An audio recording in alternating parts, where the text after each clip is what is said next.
안녕하세요. 영웅 사탐입니다. 한국지리, 세계지리, 사회문화 이어서 마지막으로 지난 목요일에 시행되었던 2025학년도 대학 수학능력 시험 정치화법의 주요 문항 해설을 해보는 시간을 가져보고자 합니다. 처음으로 살펴볼 문항은 5번 문항입니다. 5번 문항은 지금 메가스터디 기준으로는 정답률이 41%로 나오고 있는데요. 제가 생각하기에는 올해 수능에서 나왔던 정치화법 20문제 중에서는 가장 난이도가 있었던 문제이지 않을까, 가장 어려웠던 문제로 보고 있습니다. 자, 다음은 네모국가의 정치 상황을 정리한 것인데, 네모국가는 정부 형태가 전형적인 대통령제 또는 전형적인 의원 내각제 중 하나로 해당한다라고 되어 있습니다. 중간에 한번 변경이 되고요. 의회 총 의석수는 100석으로 변동했는데, 자, T대 의회 의원의 선거 결과 직전 의회에 비해서 A당은 10석이 증가하고 B당과 C당은 8석 2석씩 감소했다라고 말하고 있습니다. 자, 그러니까 아래에 T대 의회 의원의 선거 결과가 정리되어 있는데, 이 중에서 직전 의회 의원 선거를 비교를 해줘야 된다는 거죠. A당은 10석이 줄었습니다. 따라서 직전 의회에서는 A당이 41석이었고 B당은 8석이 줄어서 43석이기 때문에 51석이 되죠. C당은 2석이 줄어서 6석이기 때문에 8석이 됩니다. 자, 이때 행정부 수반 갑이 소속된 정당은 원내 과반 의석을 유지할 수 없게 되었다라고 이야기하고 있습니다. 자, 이 말은 갑이 속해 있던 정당이 기존에는 과반 의석을, 직전 의회에서는 과반 의석을 유지하고 있었으나 T대로 넘어가게 되면 과반 의석을 유지할 수 없었다. 과반 의석이 아니게 되었다라는 거죠. 자, B당을 보게 되면 직전 의회에서는 51석으로 과반 의석을 차지하고 있었으나 T대로 넘어가면서 43석으로 과반 의석이 무너졌기 때문에 여기서 갑의 소속 정당이 B당이라는 걸 알아낼 수 있습니다. 자, 그리고 또 다음 문장으로 T대 의회 의원 임기는 행정부 수반 갑의 임기 중 3년차가 시작되는 날에 동시에 시작됐다라고 말하고 있는데요. 자, 만약에 이 네모 국가의 정부 형태가 의원 내각제라면 A당이 지금 51석으로 T대에서 과반을 차지하고 있기 때문에 행정부 수반이 A당에서 선출이 되어야 하겠죠. 자, 그런데 나와 있는 내용에서는 B당 소속의 갑의 행정부 수반으로서의 임기를 유지하고 있다라고 되어 있습니다. 자, 이 부분이 서로 충돌하는 것이죠. 따라서 의원 내각제가 아닌 대통령제를 지금 네모국가가 채택하고 있다라는 걸 추론해 줄 수가 있죠. 자, 그리고 T 플러스 1대 의회 의원의 선거 결과 행정부 수반 을이 소속된 정당은 원내 과반 의석을 유지할 수 없게 되었다라고 말하고 있습니다. 마찬가지로 지금 T대에서는 51석을 차지하고 있던 A당이 T 플러스 1대로 넘어가면서 44석으로 의석이 과반을 유지할 수 없게 되었기 때문에 여기서 을의 소속 정당이 A당이라는 것을 알아낼 수 있다는 거죠. 자, 그리고 T 플러스 1대 의회 의원과 행정부 수반 을의 임기가 동시에 종료되었습니다. 자, 여기서도 마찬가지로 을이 행정부 수반에 있던 당시에 네모국가의 정치체제가 정부 형태가 의원 내각제였다고 한다면 T 플러스 1대 의회에서는 B당이 과반 의석을 차지하고 있으므로 B당이 행정부 수반을 선출했어야 했다는 거죠. 근데 결과적으로는 을이 자신의 임기를 마쳤다는 것, T 플러스 1대 의회 의원과 자신의 임기를 동시에 마무리했다는 것은 을이 행정부 수반으로 있던 시기에서도 대통령제가 유지하고 있다는 것이 되며, 이어서 네모 국가는 정부 형태가 변경되었다라고 말하고 있습니다. 자, 따라서 대통령제가 이어지다가 의원 내각제로 을의 임기가 종료된 이후에 변경이 되었고, 이에 실시되었던 T 플러스 2대 의회의원 선거 결과에 따라서 행정부 수반으로 병이 선출되었습니다. 자, 그리고 T 플러스 2대로 보게 되니까 A당이 47석, B당이 46석, C당이 7석이기 때문에 과반 의석을 차지한 정당이 없습니다. 자, 그렇기 때문에 병이 어떤 정당 소속인지는 알 수가 없죠. 의원 내각제 하에서 과반 의석을 차지해야 단독 내각을 수립할 수 있기 때문에 열린 내각을 세웠을 것인데, 그 과정에서 병이 어떤 정당 소속인지는 이 제시문을 통해서는 알아낼 수가 없습니다. 자, 그리고 또 하나가 의회의원의 임기는 4년이고 행정부 수반 가벌의 임기는 5년이라고 되어 있습니다. 자, 그럼 이 부분 한번 정리를 해보죠. 자, 여기서 갑은 행정부 수반으로 선출이 되어서 5년의 임기를 보냈습니다. 자, 이 중에서 T대 의회가 선출이 되고 나서 이 T대 의회는 갑의 임기 중 3년 차부터 같이 임기를 시작하고 있습니다. 자, 그리고 T대 의회가 의원들이 임기를 4년을 보내겠죠. 자, 그러면 갑의 임기에서 1년차, 2년차 때에는 그럼 어떤 상황이었냐, 어떤 의회와 임기를 보내고 있었냐, 직전 의회와 같이 임기를 보내고 있었다는 거죠. 갑의 1년차와 2년차에는 직전 의회의 의원들이 임기를 보내고 있었습니다. 자, 그리고 T대가 4년간의 임기를 마무리하고 T 플러스 1대로 임기가 넘어가게 되겠죠. 자, 그런데 T 플러스 1대가 임기를 보내고 있던 첫 해, 임기를 시작한 첫 해에 을이 임기를 보내고 있었습니다. 을이 행정부 수반입니다. 그리고 을이 T 플러스 1대 의회 의원들의 임기가 끝나는 4년째에 을도 임기를 마무리하고 있기 때문에 을 같은 경우에는 갑이 행정부 수반으로서 임기를 끝낸 이후부터 5년의 임기를 보낸 게 되죠. 자, 그리고 나서 동시에 임기가 종료가 되고 나서 의원 내각제로 변경이 되고 병이 행정부 수반으로 선출이 되고 이때는 T 플러스 2대가 임기를 시작하고 있습니다. 갑과 을은 둘 다 대통령제죠. 자, 선제로 보겠습니다. 갑의 임기 중 1년 차에 갑의 소속 정당은 B당이 되는데 의회 내에서 과반의석을 확보하고 있다. 자, 갑의 임기 1년 차에서는 직전 의회가 임기를 보내고 있고 이 직전 의회에서는 B당이 51석으로 과반의석을 확보하고 있다는 거죠. 1번은 맞는 선제됩니다. 자, 그 다음에 2번에서 병은 국가 원수의 지위로서 의회 해산권을 가진다라고 되어 있는데요. 뭐 사실 이 문항은 의회 해산권이라는 것 자체가 의원 내각제에서 사용하는 용어고 의원 내각제에서는 국가 원수와 행정부 수반이 일치하지 않기 때문에 틀린 문장이 되기도 하지만 뭐 같은 논리로서 의원 내각제에서는 행정부 수반이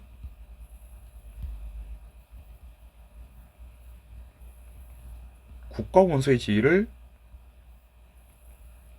가지지 않기 때문에 병이 국가 원수의 지위로서 의회 해산권을 가질 수는 없다는 것이죠. 그렇기 때문에 국가 원수라는 지위 표현 때문에 2번은 틀린 선제됩니다. 자, 이 문항에서는 3번 선제 골랐던 학생분들이 가장 많았습니다. 23%의 학생분들이 3번 선제를 골랐었는데요.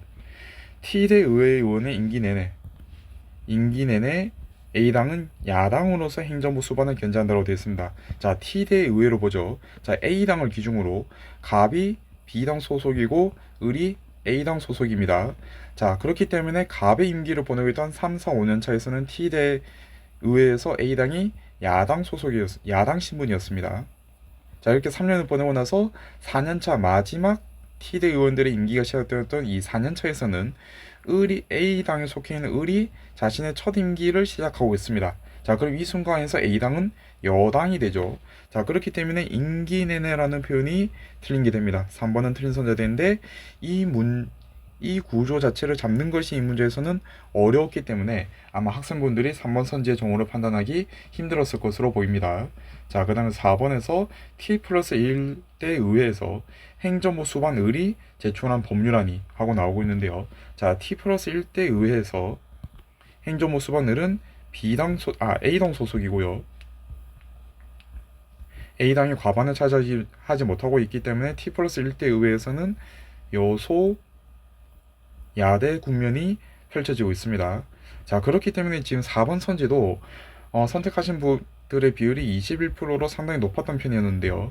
뒤에서 야당의 견제라는 이 표현 때문에 아마 이 선지가 맞다, 정답이다라고 확인하신 분들이 많이 계신 것 같습니다. 자, 그런데 여기서 행정부 수반 을이 한 것이 법률안을 제출했다라고 말하고 있습니다. 자, 근데 전형적인 대통령제에서는 대통령이 법률안을 거부할 수는 있지만 대통령이 법률안을 제출할 수는 없기 때문에 행정부 수반을이 법률안을 제출할 수조차가 없다는 거죠. 그렇기 때문에 4번은 틀린 선제가 되고요. 자, 그 다음에 5번에서 T대와 달리 T 플러스 2대 의회 의원들은 강요를 겸직할 수 없다라 되는데 T 플러스 2대 의원들은 의원 내각제 하에 있죠.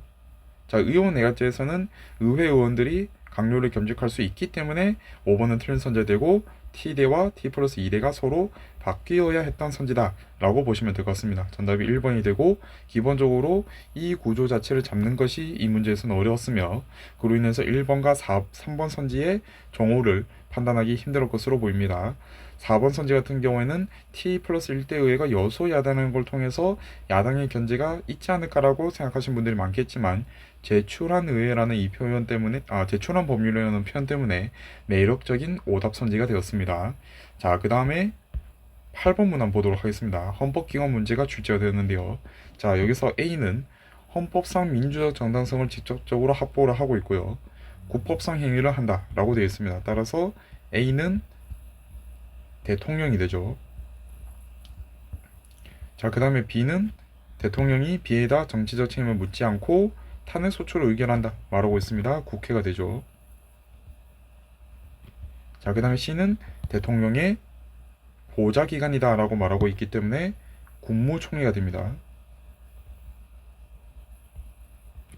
자, 그리고 D는 탄핵 심판을 맡는다 라고 말하고 있기 때문에 헌법재판소가 되죠. 자, 1번 선지에서 대통령은 국무총리의 제청을 받아 행정각부의 장 중에서 국무위원을 임명한다라고 말하고 있습니다. 자, 근데 여기서 주의를 해야 되겠죠. 대통령은 국무총리의 제청을 받아서 행정각부의 장을 임명하는 것이지 행정각부의 장 중에서 국무위원을 임명하는 것은 아니다라는 거죠. 다시 한 번 더. 대통령은 국무총리의 제청을 받아서 행정각부의 장을 임명하는 것이지 국무위원을 임명하는 것이 아니다라는 거죠. 자, 그렇기 때문에 1번은 틀린 선제가 되는데요. 8번 문항에서 1번 선제를 고르하신 분들이 11%가 되었습니다. 아무래도 연결을 해두고 선제로 들어가는 과정에서 1번이 정답이라고 보고 그러니까 교과서에서 대통령이 국무총리의 제청을 받아서 행정각부의 장을 임명한다는 것을 좀 비슷한 단어들이 들어갔으니까 맞는 선지라고 보고 다른 선지들을 검토하지 않고 1번을 바로 정답으로 고른 케이스 분들이 많이 계신 것 같은데요. 자, 근데 저는 개인적으로 전법 같은 경우에는 손가락 걸기를 그다지 추천드리진 않습니다. 다른 과목들도 마찬가지이긴 하지만 단어 하나를 바꿈으로써 정오 판단이 극명하게 갈리는 과목이 정치와 법이기 때문에 이 손가락 걸기를 하다 보면은 실수가 날 가능성이 특히 많은 과목 중 하나입니다. 물론 이제 타임어택이 있기 때문에 그 유혹을 떨쳐내기가 힘들죠. 예, 그럼에도 불구하고 좀 위험하긴 했던 선제라고 보시면 될 것 같습니다. 자, 그 다음에 2번에서 국회는 국무총리에 대해서 국회에 출석하여 질문에 답변할 것을 요구할 수 있다. 그렇죠. 맞는 선제가 되고요. 3번에서 정당의 목적이나 활동이 민주적 기본 질서에 위배된다라고 한다면 정당 해산 심판을 청구할 수가 있죠. 자, 근데 정당 해산 심판은 국회가 아니라 행정부가 제소하는 것이죠. 3번 선지도 틀린 선제가 됩니다. 자, 그 다음에 4번 선지에서 헌법재판소는 대통령 선거의 효력을 다투는 선거소송을 관할한다라고 되는데 대통령 선거의 효력을 다투는 선거소송은 헌법재판소가 아니라 대법원이 관할하죠. 4번은 틀린 선제가 됩니다. 5번에서 A는 B의 동의를 얻어서 D의 재판관 9인을 임명한다라고 되어 있는데요. 대통령은 국회 동의를 얻어 헌법재판소 재판관에 9명을 임명한다 라고 되어 있는데 자, 여기서 국회의 동의가 필요한 것은 헌법재판소장만 동의가 필요하고요. 헌법재판소의 재판관 9명을 대통령이 임명할 때는 국회의 동의가 필요하지 않다는 거죠. 자, 그래서 5번이 틀린 선제가 되는데 5번 선제 선택하신 분들도 좀 많았습니다. 11%가 선택했었는데 국회 동의를 얻는다. 그래서 임명한다라는 내용은 어느 정도 좀 알고 있다 보니까 9명 전원이 동의가 필요하다라고 오해한 부분이 있는 것 같습니다. 다만 이 부분에서는 2번 선지가 확실하게 정답이 되는 내용이었다라고 보시면 좋을 것 같고 3번 선지 고른 학생분들도 많았었는데요. 탄핵 심판과 좀 헷갈리신 부분이 있지 않을까라고 생각하고 있습니다. 자, 그 다음으로 살펴볼 문항이 9번 문항인데요. 자, 9번 문항 같은 경우에는 기본권 구제 수단이 출제가 되었습니다. 자, 근데 이 기본권 구제 수단 같은 경우에는 지난 6월과 9월 모의고사에서 헌법 평가원이 이어서 꾸준하게 권리구제형 헌법소원 심판과 위헌심사형 헌법소원 심판의 차이점을 잘 알고 있는지에 대해서 물어보는 게 많았습니다. 특히 9월 모의고사에서는 이 권리구제형 헌법소원 심판과 위헌심사형 헌법소원 심판의 대상에 대해서 정확하게 잘 알고 있는지에 대한 선지가 디귿 선지로 출제가 되었었죠. 이 디귿 선지의 정오 판단에 있어서 많은 좀 논란과 학생분들도 어려워했던 점이 있었는데, 그에 비해서는 이번 9월 모의고사는 수능에서는 문제 자체는 평행하게 출제되었습니다. 77%의 정답률이 나올 것으로 지금 보이고 있는데요. 물론 높은 정답률, 그러니까 쉬운 문제까지는 아니었지만 기존의 평가원에서 출제하던 기본권 구제 수단 문제 치고는 그래도 평이하게 출제되었다라고 보고 있습니다. 자, 문제로 한번 들어가 보겠습니다. 자, 동그라미죄로 기소가 된 갑은 벌금형을 선고받고 상고하였으나 A가 이를 기각하여 판결이 확정되었습니다. 자, 그렇기 때문에 A가 여기서는 대법원이 되죠. 자, 이에 따라서 네모법 조항에 따라 신산정보 등록 대상자가 되었고, 구제 절차 수단이 없었던 갑은 네모법 조항이 자신의 기본권을 침해한다라고 주장하면서 B의 헌법소원 심판을 청구했습니다. 따라서 B가 여기서는 헌법재판소가 되죠. 자, 근데 여기서 갑은 재판을 받던 중에는 동그라미죄에 적용을 받았지만 네모법 조항에 적용을 받은 것이 아니죠. 따라서 이 네모법 조항은 갑의 재판에서 네모법 조항의 위헌 여부가 재판의 전제가 되지 않습니다. 위헌법률 심판 또는 위헌심사형 헌법소원 심판은 그 다루는 법률이 재판의 전제가 될 것을 요구하고 있기 때문에 갑이 여기서 청구한 헌법소원 심판은 권리구제형 헌법소원 심판이 되는 것이죠. 자, 그런데 B는 헌법재판소는 해당 조항이 갑의 기본권을 침해하지 않는다라고 판단했습니다. 자, 한편 세모법 조항으로 기소된 을은 징역형을 선고받아 판결이 확정되었습니다. 네모 법조항에 따라서 신산정보 등록 대상자로 올라갔고, 마르모 법조항으로 감시치료 채취 대상자가 되었습니다. 검사는 을에게 DNA 감시치료를 채취하도록 처분을 하였고, 을은 이에 대해서 불복하면서, 자, 여기서 불복한 것이 DNA 감시치료를 채취하도록 하는 처분인데, 이 처분은 마르모 법조항에 의해서 내려진 처분이죠. 자, 이에 대해서 불복을 했다는 것은 마르모 법조항에 대해서 지금 을은 불복하고 있다는 것입니다. 자, 그래서 C에다가 처분의 취소를 청구했다라고 되어 있습니다. 자, 따라서 C는 여기서 법원이 되죠.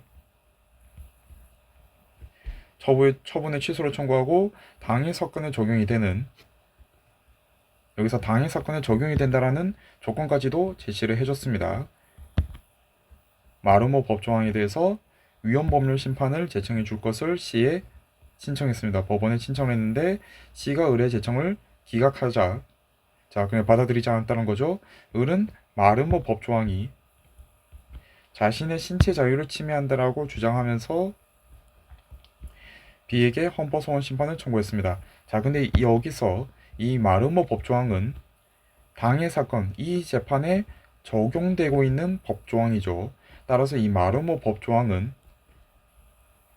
그 위헌 여부가 을의 재판에서 전제가 됩니다.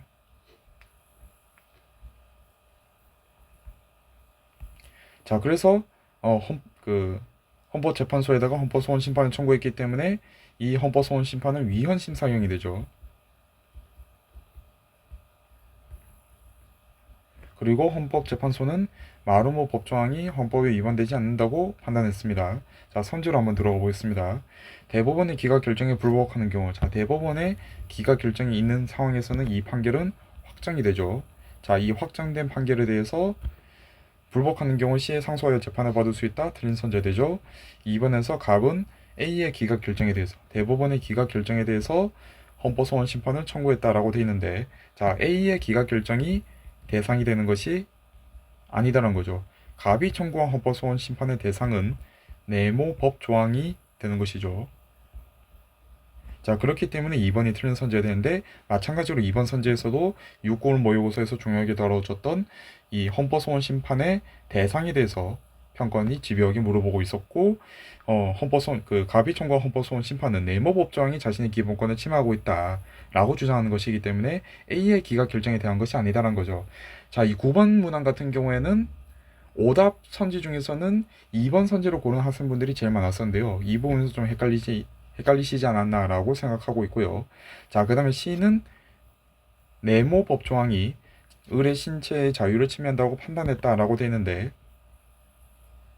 자, 근데 여기서 네모 법조항 같은 경우에는 지금 이 C 법원이 다루고 있는 법조항이 아니다는 거죠. 이 C가 담당하고 있는 을의 재판은 마르모 법조항을 지금 다루고 있기 때문에 네모 법조항이 을의 신체의 자유를 침해하고 있는지 하지 않는지에 대해서 C 법원은 판단하지 않는다는 것입니다. 그렇기 때문에 3번은 틀린 선제되죠. 자, 그 다음에 4번에서 각과 달리 을은 네모 법조항에 따른 신선정보 등록 대상자가 되지 않았다라고 되어 있는데, 을도 신선정보 등록 대상자가 네모법에 의해서 되었죠. 4번도 틀린 선제되고, 5번에서 을이 청구한 헌법소원 심판은 위헌심사형이 되고요. 그 다음에 갑이 청구한 헌법소원 심판은 권리구제형 헌법소원 심판이죠. 자, 그래서 권리구제형 헌법소원 심판이다. 맞는 선제되어서 5번이 정답이 되는데, 이 문항 같은 경우에는 헌법소원 심판의 대상자를 정확하게 구별하지 못한다 하더라도 지문에서 나와 있는 헌법소원 심판이 위헌심사형인지 권리구제형인지를 정확하게 구별해낼 수 있었다면 5번을 정답으로 고를 수 있었던 문제였습니다. 아마 틀리신 분들, 2번 선지나 다른 선지 고르신 분들 같은 경우에는 이 헌법소원 심판이 위헌심사형인지 권리구제형인지를 구별하는 과정에서 어려움을 겪으신 분들도 계실 거고, 또 한편으로는 이 정답이 5번에 배치되어 있다 보니까 손가락 걸기 하신 분들도 계시지 않을까라는 생각이 듭니다. 자, 그 다음에 11번 문항 보도록 하겠습니다. 자, 11번 문항 같은 경우에는 기본적인 문항의 문제의 구성은 죄형법정주의에 대해서 다루는 문제였습니다. 자, A국은 허위 영상물의 제작과 유포를 처벌하기 위해서 2020년 6월에 세모법을 제정을 했습니다. 자, 그래서 법률이 제정된 시기로 보면 2020년 6월에 세모법 제14조 제1항을 제정을 했고요. 그리고 2022년 6월에 이 부분에서 형벌 규정만 개정을 했습니다. 형벌 규정을 보게 되니까 원래는 1년 이하의 금고였는데 2년 이하의 징역으로 바꾸었죠. 자, 여기서 금고와 징역의 차이점은, 금고는 정력이 부과되지 않지만 징역은 정력이 부과가 되죠. 정력이라고 하면 교도소 내에서 일정한 노역에 종사할 것을 명하는 형벌이라고 보시면 되는데, 자, 이게 금고는 부과가 되지 않고 징역은 부과가 된다는 거죠. 자, 그 다음에 2022년 7월에 세모법 제14조 제2항이 신설이 되는데, 여기서는 벌금을 2천만 원 이하의 벌금에 처한다라고 신설되었습니다. 자, 아래에 세모법의 적용 사례가 나와 있는데요. 자, 법 같은 경우에는 결국에는 형법 같은 경우에는 행위 시점에 성문으로 작성된 법률에 의해서만 적용을 받기 때문에 행위 시점, 범죄를 행한 시점이 언제인지만 체크해 주시면 되겠습니다. 자, 갑은 2020년 8월에 범죄를 저질렀고요. 을은 2022년 12월에 범죄를 저질렀고, 병은 2022년 10월에 범죄를 저질렀습니다. 자, 선지로 들어가 보겠습니다.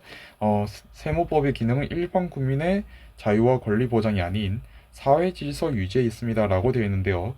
11번 문항에서 1번 선지를 선택해서 틀린 학생들이 제일 많았습니다. 16%의 학생분들이 선택한 것으로 지금 메가스터디에서 나오고 있는데요.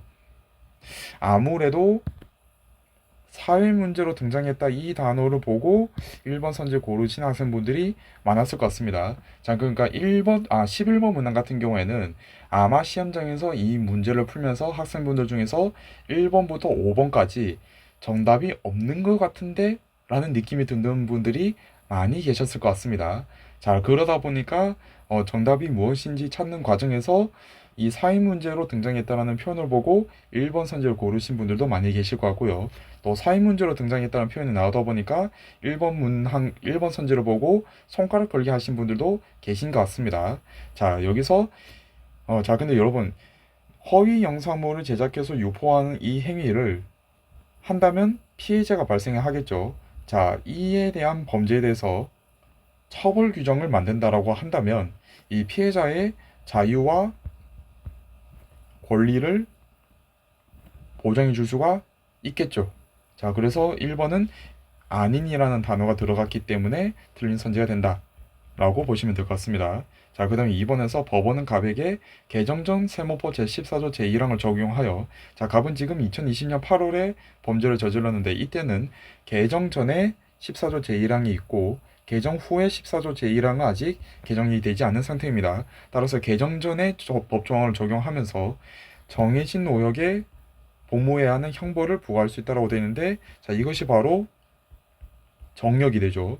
자, 근데 개정전에서는 정력이 부과되지 않는 금고에 처한다라고만 말하고 있기 때문에 선고할 수 없다는 것입니다. 2번은 틀린 선제되고요.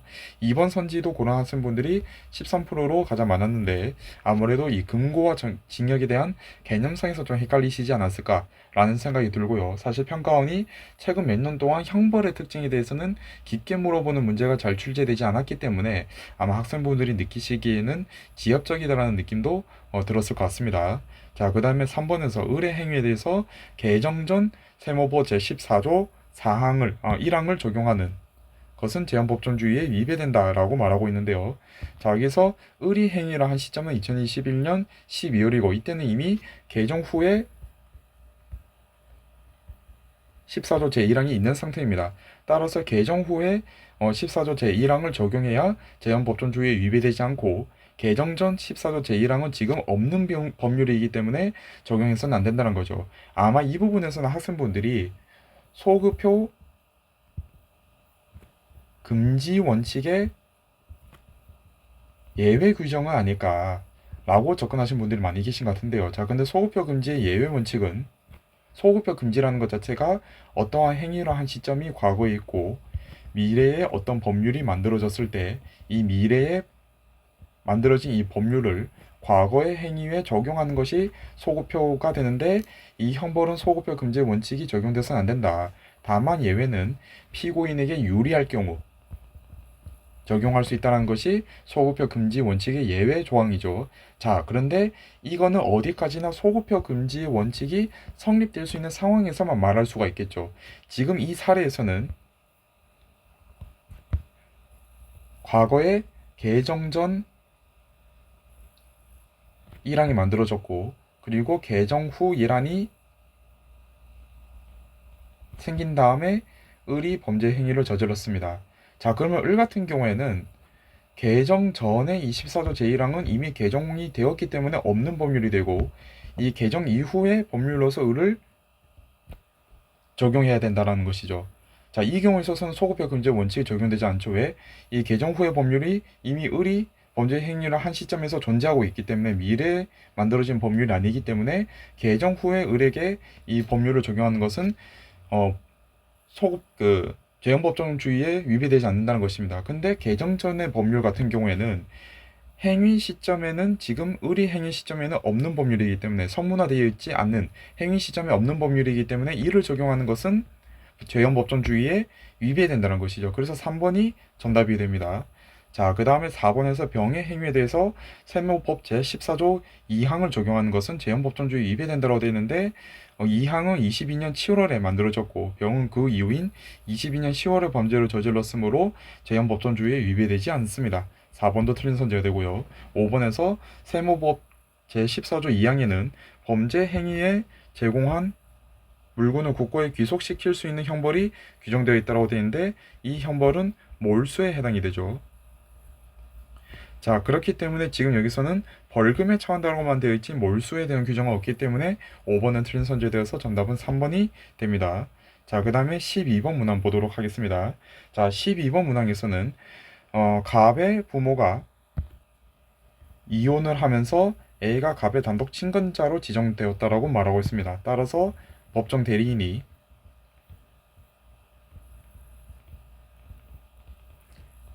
A가 되죠. B는 아닙니다.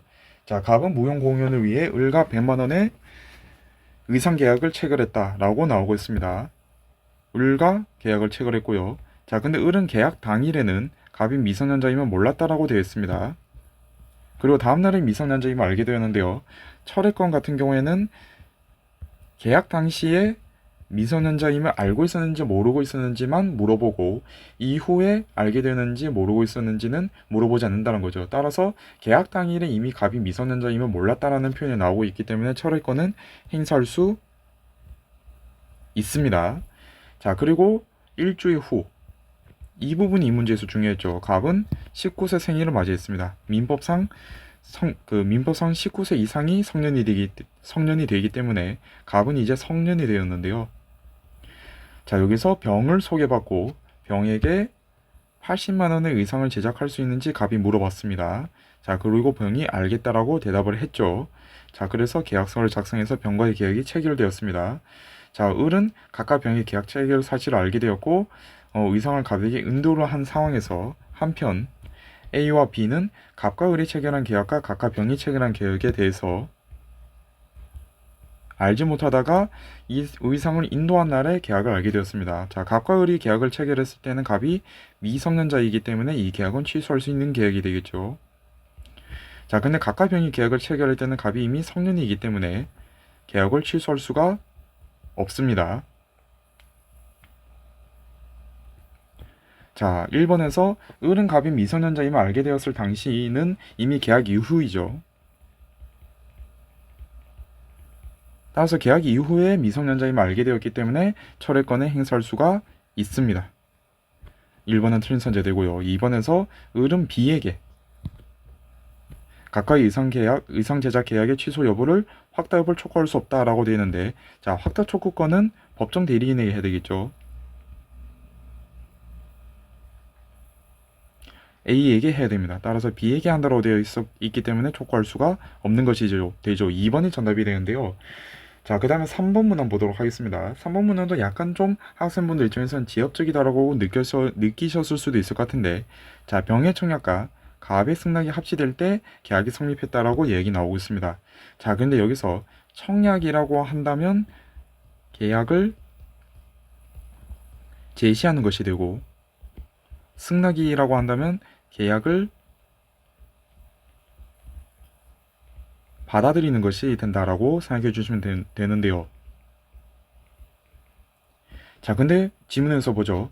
갑이 병에게 80만 원의 의상을 제작할 수 있는지 물어봤습니다. 조건을 제시한 것이죠. 이에 대해서 병이 알겠다고 대답하고 있습니다. 병이 받아들인 것이죠. 계약 조건을. 따라서 병이 승낙하고 갑이 청약한 것이다. 갑이 청약하고 병이 승낙한 것이다라고 보아야 한다는 것이죠. 3번 선지가 틀린 선제되는데요. 이 문항에서는 3번 선지를 골랐던 학생들이 13%로 좀 있었던 편입니다. 자, 근데 이 문항은 올해 6월 모의고사 14번 문항에서 3번 선지로 이미 언급이 되었던 문항이었습니다. 그래서 6월과 9월 모의고사를 어느 정도 정리하셨던 학생이라면 3번 선지에서의 실수를 좀 줄일 수 있지 않았을까, 판단을 좀 더 원활하게 할 수 있지 않았을까라는 생각이 들고요. 자, 그 다음에 4번 문항에서 A는 을이 제작한 의상을 갑에게 인도할 때 갑과 병의 의상 계약을 취소할 수 있다라 되는데, 갑과 병의 계약은 갑이 이미 성년이 된 상태이기 때문에 취소할 수 없는 계약이죠. 따라서 취소할 수 있다. 틀린 선제되는데 이 문제에서는 4번 선지를 골랐던 학생들이 18%로 오답 선지 중에서 제일 높았습니다. 아무래도 갑이 성년이 되었다는 이 부분을 놓치고 간 학생분들이 좀 많아 보이고요.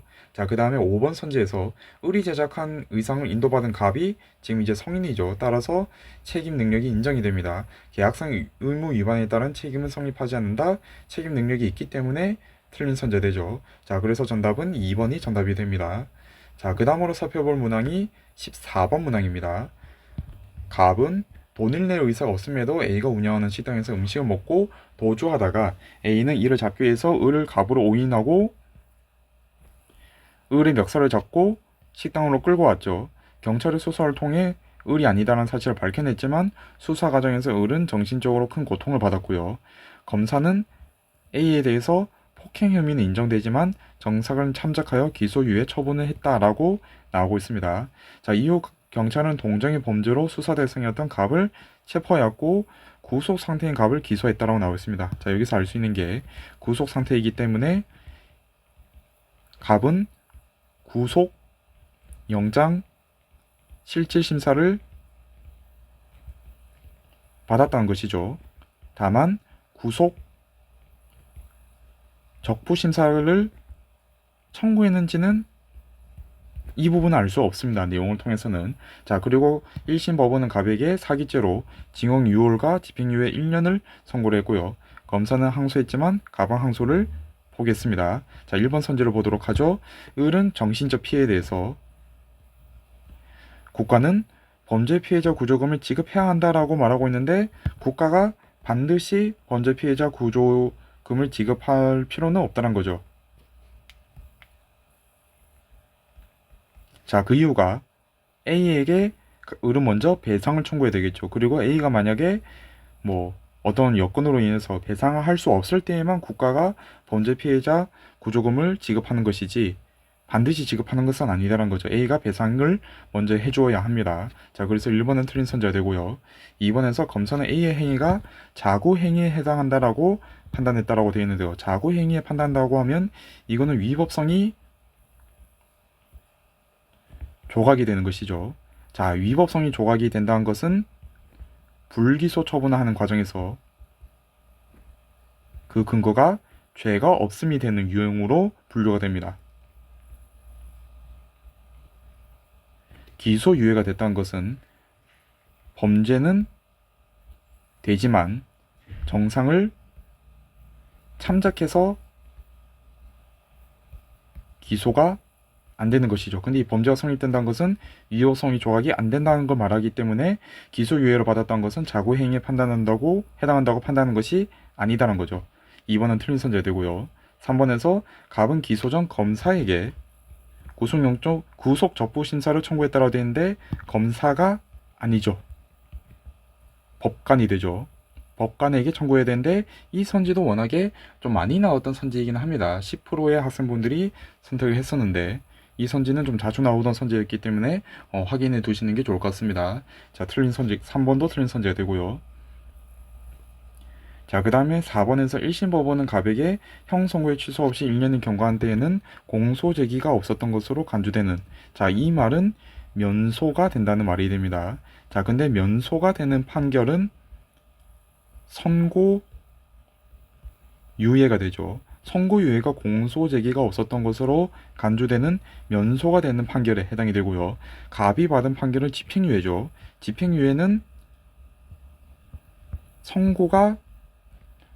집행유예 같은 경우에는 특정한 기간이 지났을 때 형 선고의 효력이 없어지는, 현 선고 효력이 없어지는 판결입니다. 공소 제기가 없었던 것으로 간주되는 게 아니라 선고의 효력이 없어지는 것이죠. 그래서 4번도 틀린 선제가 됩니다. 5번에서 갑이 항소를 포기하였더라도 갑은 당해 사건의 항소심 계속 중 무죄 추정의 원칙이 적용된다 라고 되어 있는데, 자, 이 선지 같은 경우에도 무죄 추정의 원칙은 수사 단계부터 재판의 종결 시점까지 유지되어야 하는 원칙이죠. 자, 그렇기 때문에 항소심이 계속 중이기 때문에 갑은 무죄 추정의 원칙이 적용되어야 합니다. 5번이 여기서 정답이 되죠. 많은 학생분들이 갑이 항소를 포기했다는 건 그냥 유죄 인정한 거 아니야? 라고 생각하고 무죄 추정의 원칙이 적용 안 돼야지, 그러면 유죄라고 인정했는데 라고 생각하시고 5번이 정답이 아니다라고 생각하시는 분들이 많으신 것 같은데, 무죄 추정의 원칙은 그와 상관없이 수사 단계부터 재판의 종결 시점까지 꾸준히 이어져야 하는 원칙입니다. 5번은 맞는 선제가 되어서 정답이 5번이 되는 문항이었습니다. 자, 그 다음에 풀이가 들어갈 게 17번 문항 보도록 하겠습니다. 자, 17번 문항에서는 장난이 심한 갑이 18세이고 을의 휴대전화를 실수로 깨뜨렸습니다. 과시로 깨뜨렸죠. 자, 그 다음에 개를 데리고 산책하다가 개 보고 을에게 물어라고 명령했습니다. 그래서 개가 을에게 상의를 입혔죠. 자, 그럼 여기서 범죄 혐의가 두 개가 있습니다. 실수, 과실로 인해서 피해를 끼쳤고, 그 다음에 상해가 또 있죠. 자, 을의 위급한 상황. 목격한 병은 을을 구하기 위해서 갑의 개를 발로 찼습니다. 동물 학대 혐의로 수사를 받은 병에 대해서 검사는 정당방위 이유로 불기소 처분을 내렸는데, 자, 여기서 말하는 정당방위로 인한 불기소 처분은 우리가 앞서 봤던 것처럼 위법성이 조각되기 때문에 이 불기소 처분은 죄가 안됨이 되죠. 기소유예가 안 된다, 기소유예는 아니다는 것입니다. 자, 그 다음에 휴대전화 손괴 및 상해 혐의로 불구속된, 구속이 안 됐다는 거죠. 갑에 대해서 검사는 과실에 의한 손괴는, 휴대전화의 이 손괴는 지금 실수이니까 과실이죠. 이 과실에 의한 손괴는 법 규정이 없어서 범죄가 성립하지 않는다고 보고 불기소 처분했습니다. 자, 여기서의 이 불기소 처분은 법 규정이 없는 것이죠. 재판에 넘기려고 해도 재판에 넘길 수 있는 근거가 되는 법이 없다는 겁니다. 규정이 없다는 겁니다. 범죄를 구성하는 요건이 없다는 것이죠. 구성 요건이 없기 때문에 불기소 처분을 내린 것입니다. 이 경우에 있어서는 혐의 없음으로 분류가 됩니다.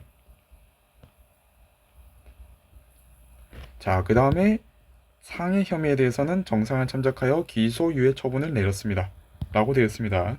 자, 그러니까 이 상해 혐의에 대해서는 범죄 사실을 인정하긴 하지만 정상을 참작했다는 거죠.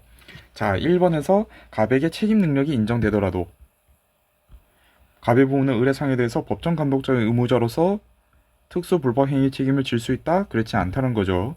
자, 이 선지는 많이 나왔던 선지였는데 법정 감독 의무자로서의 특수 불법 행위 책임은 미성년자에게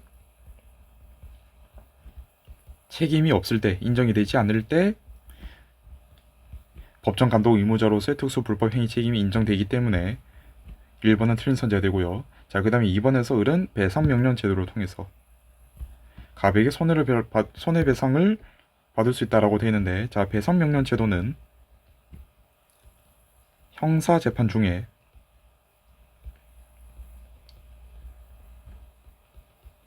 민사상 손해배상까지 같이 받는 것을 말하죠. 자, 근데 갑은 결과적으로는 재판에 넘어가지 않았습니다. 기소가 되지 않았기 때문입니다. 자, 재판을 받지 않는다는 거, 형사재판이 없다라는 말이죠. 지금 형사재판을 안 받고 있습니다. 자, 그런데 배상명령 제도는 형사재판을 하는 과정에서 민사소송을 같이 묶어서 거는 것을 배상명령 제도라고 말합니다. 근데 형사재판이 없습니다. 그럼 민사재판을 같이 묶어서 못하겠죠. 배상명령 제도를 청구할 수 없다는 것이 됩니다. 2번은 틀린 선제되는데, 2번 같은 경우에도 조금 매력적인 오답이 되긴 합니다. 17번 문항에서는 8번 선제 고른 학생분들이 좀 17번 문항에서는 2번 선제 고른 학생분들이 8%로 좀 있었는데요. 근데 이 문항 같은 경우에는 2023년도 수능에서 워낙에 유명한 선지가 한번 나왔던 적이 있었습니다. 이 선지가 이번에도 좀 반영이 되었다라고 보시면 될 것 같고요. 자, 그 다음에 검사는 갑이 을의 휴대전화를 손괴한 행위에 대해서 구속요건에 해당하지 않는 것으로 판단했다. 그렇죠. 구속요건, 법 규정이 없기 때문에 불기소 처분을 했으므로 구속요건에 해당하지 않는 것으로 판단했다. 맞는 선제되어서 정답이 3번이 정답이 되고요.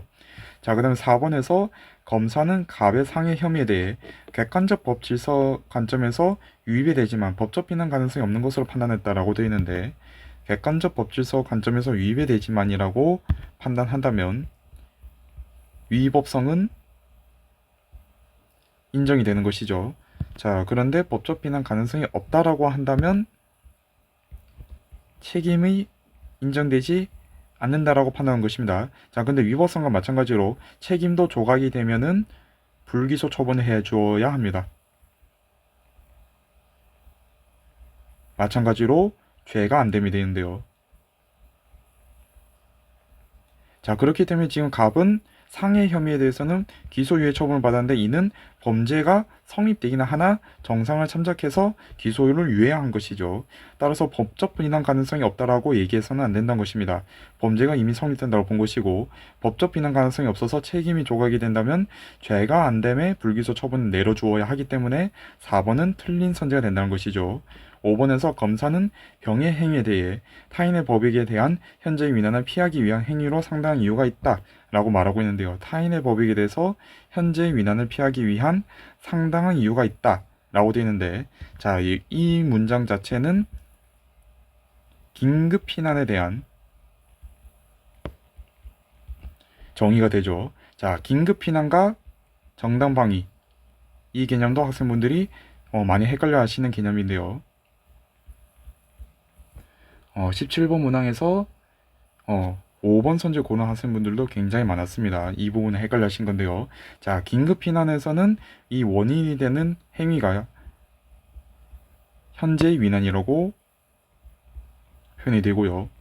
정당방위 같은 경우에는 부당한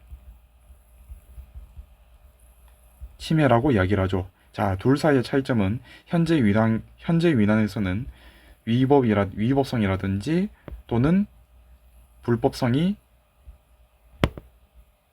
없는 것을 말합니다. 자, 근데 정당방위는 위법성이나 불법성이 있는 침해에 해당이 됩니다. 이러한 침해로 인해서 피하기 위한 행위, 그 중에서 긴급 피난 같은 경우에는 위법성이나 불법성이 없는 침해 행위로부터, 위험으로부터 피하는 행위가 긴급 피난이 되고요. 자, 근데 위법성과 불법성이 있는 행위로부터 내가 그 피해를 피하기 위해서 어떤 행위를 했다? 그러면 정당방위가 됩니다. 근데 여기서는 그냥 현재 위난이라고 말하고 있죠. 자, 근데 따라서 이거는 긴급 피난이 되고 정당방위는 부당한 침해로부터 피하기 위한 행위가 되기 때문에 5번 선지가 틀린 선지가 됩니다. 자, 그래서 정답은 3번이 되는데 5번 선지 같은 경우에는 좀 헷갈리실 수도 있지만 교과서에서 명시적으로 설명하는 개념이기 때문에 뭐 지엽적인 느낌이 들 수는 있다 하더라도 확인하시면 좋을 만한 내용이라고 보고 있습니다. 자, 그 다음에 20번 문항 보도록 하겠습니다. 20번 문항이 이번 시험에서 지금까지 나와 있는 것을 기준으로는 정답률이 가장 낮은 39%의 정답률을 보이고 있는데요. 아무래도 마지막 문제에 배치되어 있는 만큼 학생분들 중에서 타임어택을 받는 학생분들이 좀 많지 않았을까라는 생각이 들고 있고요. 한번 보도록 하겠습니다. 각국의 의회의원 정수는 300명이고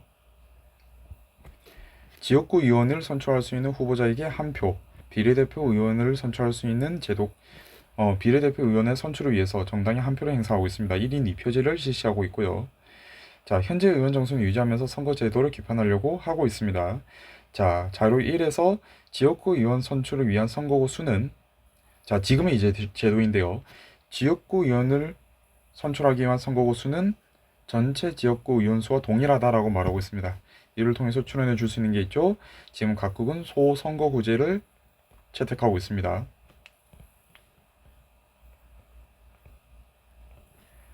자, 그리고 전체 의석수는 전체 비례대표 의석의 2배라고 되어 있으니까 전체 지역구가 200석이 되고요. 비례대표 의석수는 100석이 되죠. 자, 그리고 지역구 의원 선거에서 선거구별로 최다 득표한 후보자가 당선된다고 되어 있습니다. 최다 득표한 후보자가 당선된다는 것은 단순 다수 대표제가 되죠. 만약에 절대 다수 대표제가 되려고 한다면 최다 득표뿐만 아니라 특정 조건을 넘겨야 된다. 특정 수치를 넘겨야 된다. 과반을 넘겨야 된다.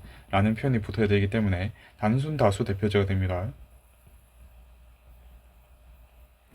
비례대표 의원 선거에서는 전국을 하나의 선거구로 하여 각 정당의 전당 투표 득표율에 비례하여 의석수로 할당한다 라고 되어 있고요.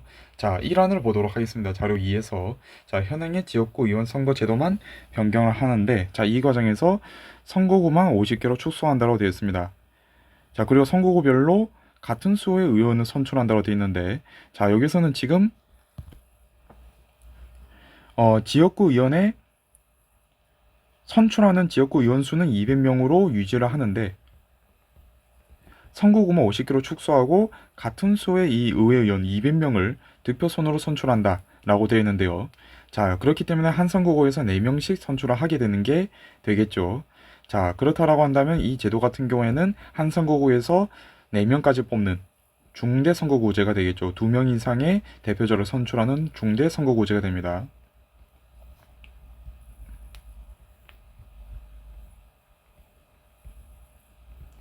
자, 그 다음에 이 안에서 현행에서 지역구 의원 선거 제도만 변경했다라고 나오고 있는데요. 자, 지역구 의원 선거에서 당선을 위한 조건을 유효 투표의 과반 득표로 한다라고 되어 있습니다.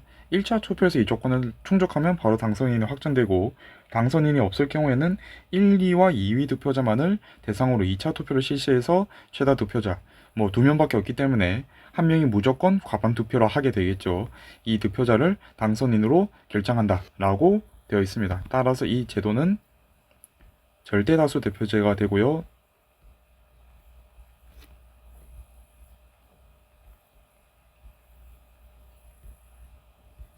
그리고 결선 투표제가 되겠죠.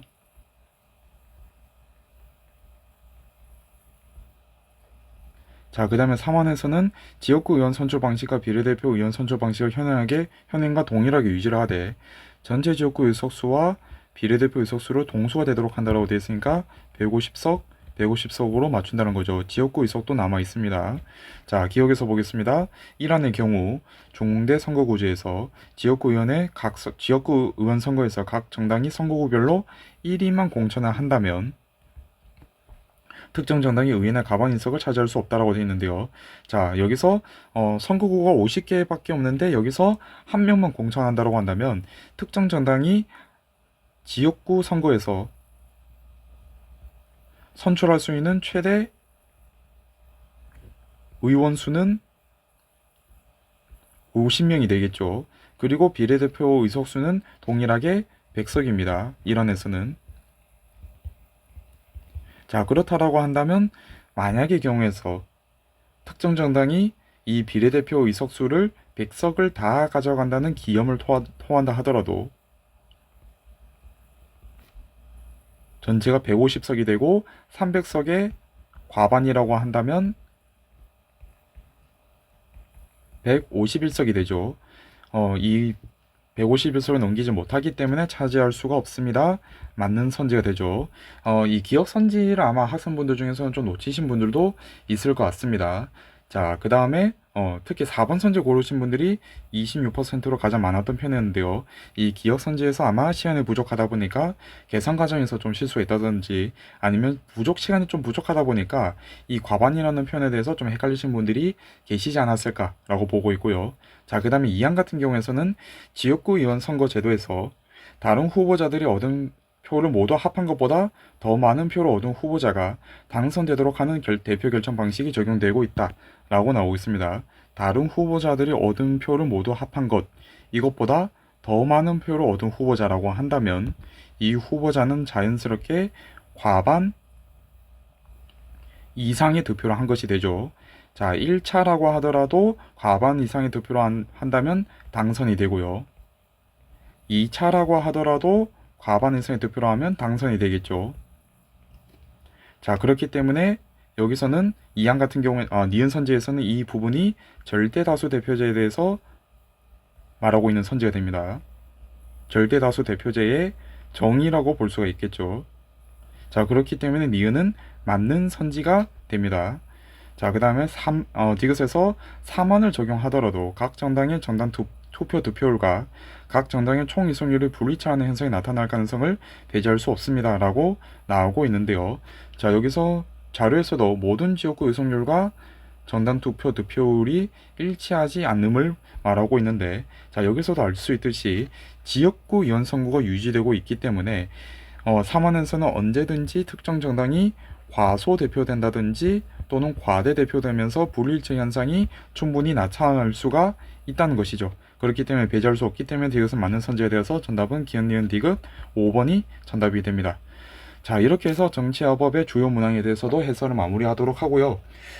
제가 보통 이제 수업을 할 때는 한국지리, 세계지리, 사회문화, 정치화법 위주로 수업을 많이 하고, 예전에는 제가 윤리와 사상이나 세계사도 수업을 할 때가 있기는 했었는데 올해 제가 이 과목들을 수업을 안 했습니다. 예, 그래서 아마 좀 기회가 되지 않는다면 이 두 과목은 뭐 풀이 영상이나 촌평 영상이 올라가지는 않을 것 같다라는 생각이 드는데, 뭐 또 모르죠. 이 관련된 뭐 영상을 또 올라갈 수도 있을 것이고, 뭐 또 다른 영상으로 또 제가 인사드리도록 하겠습니다. 다음에 또 기회가 될 때 인사드리겠습니다. 감사합니다.